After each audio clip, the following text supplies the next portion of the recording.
धार्मिका, पूनम और अनीता तीन बचपन की सहेलियां थीं। उनका गांव शांत और छोटा था, लेकिन पास के गांव रामपुर का मेला पूरे जिले में मशहूर था। इस साल मेला ज्यादा खास था क्योंकि वहां पहली बार रात का जादू तमाशा रखा गया था। तीनों ने तय किया कि वे शाम होते ही निकलेंगी ताकि रात के तमाशे को भी देख सकें। उन्होंने खेतों वाला छोटा रास्ता चुना ताकि जल्दी पहुंच सकें। खेतों का रास्ता संकरा, ऊबड़ खाबड़ और सुनसान था, लेकिन बहुत छोटा था। शाम की धूप खेतों पर सुनहरी चादर बिछा रही थी। तीनों हंसते मुस्कुराते रास्ते में गाने गाते हुए चल रही थीं। लेकिन जैसे जैसे वे आगे बढ़ीं, हवा में अजीब सी ठंडक और सन्नाटा फैलने लगा। आसपास के पक्षी भी अचानक उड़ गए। पूनम ने कहा, कुछ अजीब सा लग रहा है, हवा में कुछ भारीपन है। धार्मिका ने मजाक उड़ाया, तेरा डर ही भारी है। लेकिन अनीता ने भी महसूस किया कि कुछ तो गड़बड़ है। तभी उन्होंने देखा कि सामने के खेत में एक औरत सफेद साड़ी में खड़ी है। बाल उसके चेहरे पर झूल रहे थे। वह बिल्कुल हिली नहीं, जैसे किसी मूर्ति की तरह खड़ी हो। तीनों सहेलियां रुक गईं और एक दूसरे को देखा। अनीता ने धीरे से कहा, शायद कोई औरत रास्ता भटक गई होगी। लेकिन पूनम ने कहा, रुको, उसके पैर देखो। उन्होंने देखा कि उस औरत के पैर उल्टे थे। वो औरत अचानक जोर से चीखी और खेतों में दौड़ते हुए गायब हो गई। तीनों सहेलियां चिल्ला उठीं और दौड़ने लगीं। लगभग 200 मीटर भागने के बाद वे एक पीपल के पेड़ के पास रुकीं। सांसें तेज चल रही थीं और दिल तेजी से धड़क रहा था। पूनम रोने लगी, वो चुड़ैल थी, हमें मार देगी। धार्मिका ने उन्हें संभाला, शांत हो जाओ, हमें बस मेले तक पहुंचना है। लेकिन अनीता ने देखा कि रास्ता जो सीधा खेतों से होकर जाता था अब घुमावदार हो गया है। वह बोली, हम तो सीधी लाइन में चल रहे थे, ये मोड़ कहां से आया? उन्होंने चारों ओर देखा। हर खेत एक जैसा लग रहा था। लगता था जैसे वे एक ही जगह पर बार बार घूम रहे हों। अचानक उन्हें किसी के हंसने की आवाज सुनाई दी, वही औरत की जो अभी भागी थी, लेकिन वह कहीं दिखाई नहीं दे रही थी। धार्मिका ने जेब से तुलसी की माला निकाली जो उसकी दादी ने दी थी और धीरे धीरे भगवान का नाम लेने लगी। हवा तेज हो गई, जैसे कोई ताकत उन पर हावी हो रही हो। तभी अनीता जोर से चीख पड़ी, पूनम कहाँ गई? दोनों ने देखा कि पूनम वहीं थी, लेकिन उसकी आंखें सफेद हो चुकी थीं और चेहरा निर्विकार था। उसने बर्फ जैसे स्वर में कहा, तुम लोग क्यों आए? मेला देखने या मौत लेने?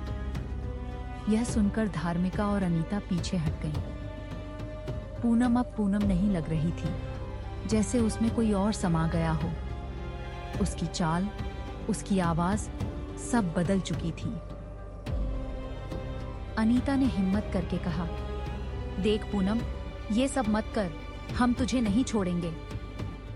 लेकिन पूनम ने जोर से हंसते हुए खेत की ओर इशारा किया, जहां एक औरत खून से सनी साड़ी पहने बैठी थी और कुछ बड़बड़ा रही थी।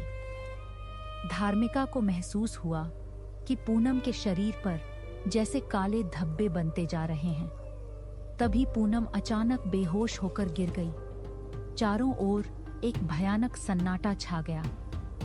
धार्मिका और अनीता ने मिलकर पूनम को उठाया और खेत के किनारे बने एक छोटे बोरवेल की दीवार के पास बिठाया। दोनों ने फैसला किया कि अब वापस लौटना ही बेहतर होगा। लेकिन जब वे पीछे मुड़े तो देखा कि रास्ता ही गायब हो गया है। अब हर दिशा खेतों और झाड़ियों से घिरी हुई थी और आसमान एकदम धुंधला हो गया था, जैसे वे किसी और ही दुनिया में फंस गए हों। अचानक खेतों से एक अजीब सी धुन आने लगी। न तो संगीत न मंत्र, कुछ अजीब, जैसे किसी आत्मा की लोरी। पूनम उठी, लेकिन इस बार उसकी चाल चुड़ैल जैसी थी। वह बिना बोले एक ही दिशा में चलने लगी। धार्मिका और अनीता उसके पीछे चलने लगी। उन्हें डर था कि अगर छोड़ा तो फिर कभी ना मिल पाए। वे एक झाड़ी के पास पहुंचे, जहां जमीन खुद ब खुद कांपने लगी। पूनम जमीन पर बैठ गई और बड़बड़ाने लगी। उन्होंने मुझे जला दिया था, अब मैं भी जलाऊंगी। अनीता ने धार्मिका से कहा, कुछ करना होगा, नहीं तो वो पूनम को ले जाएगी। धार्मिका को दादी की एक बात याद आई, चुड़ैल से बचना है तो उसका नाम जानो। लेकिन नाम कौन बताए? उसी समय हवा में किसी ने फुसफुसाया, मेरा नाम सुरन्या है। अनीता कांप गई। धार्मिका, तूने सुना? धार्मिका ने हाँ में सिर हिलाया। चुड़ैल खुद अपना नाम बता रही थी। शायद आत्मा मुक्त होना चाहती थी। अब उन्हें इस नाम का उपयोग करना था। उन्होंने मिलकर सुरन्या का नाम जोर जोर से पुकारना शुरू किया। हर बार जब वे उसका नाम लेते, हवा में अजीब हलचल होती। पूनम जमीन पर चीखने लगी और उसका शरीर कांपने लगा। चुड़ैल की आवाज आई, मुझे जाने दो, मैंने बहुत सहा है।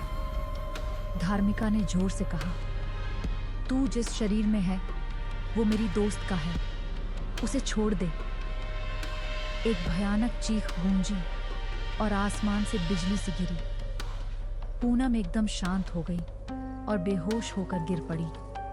चारों ओर अजीब सी खामोशी छा गई, लेकिन अब हवा में वो डर नहीं था। धीरे धीरे आसमान साफ होने लगा और रास्ते फिर से दिखने लगे। तीनों ने राहत की सांस ली। पूनम को होश आने में थोड़ा समय लगा। जब उसे होश आया तो वह कुछ भी याद नहीं कर पा रही थी। वे तीनों बिना कुछ बोले गांव की ओर लौटने लगी। पीछे मुड़कर देखा तो खेतों में कुछ नहीं था, न चुड़ैल, न वो औरत, न वो आवाजें। जैसे सब एक सपना था। लेकिन पूनम की गर्दन के पास एक जलने का निशान अब भी था। धार्मिका ने उसे चुपचाप छुपा लिया। गांव पहुंचने पर किसी को कुछ नहीं बताया गया। बस इतना कहा कि मेले में नहीं गए क्योंकि रास्ता खो गए थे। लेकिन तीनों सहेलियों की आंखों में जो डर था वो सब कुछ बयां कर रहा था। उन्होंने कसम खाई कि अब कभी खेतों वाला रास्ता नहीं लेंगे। और मेला, अब वह भी उतना आकर्षक नहीं रहा।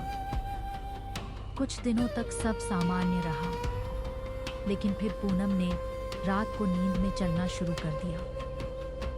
एक रात उसने फिर वही सुरन्या का नाम लिया। धार्मिका और अनीता घबरा गईं।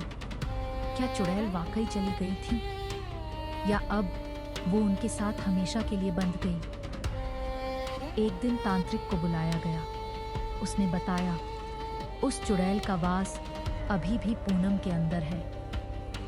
उसे पूरी तरह मुक्त करने के लिए खेतों में आखिरी बार जाकर सुरन्या अंतिम संस्कार करना होगा। तीनों के सामने फिर वही खेत, वही डर और वही रास्ता था। लेकिन इस बार वे तैयार थीं।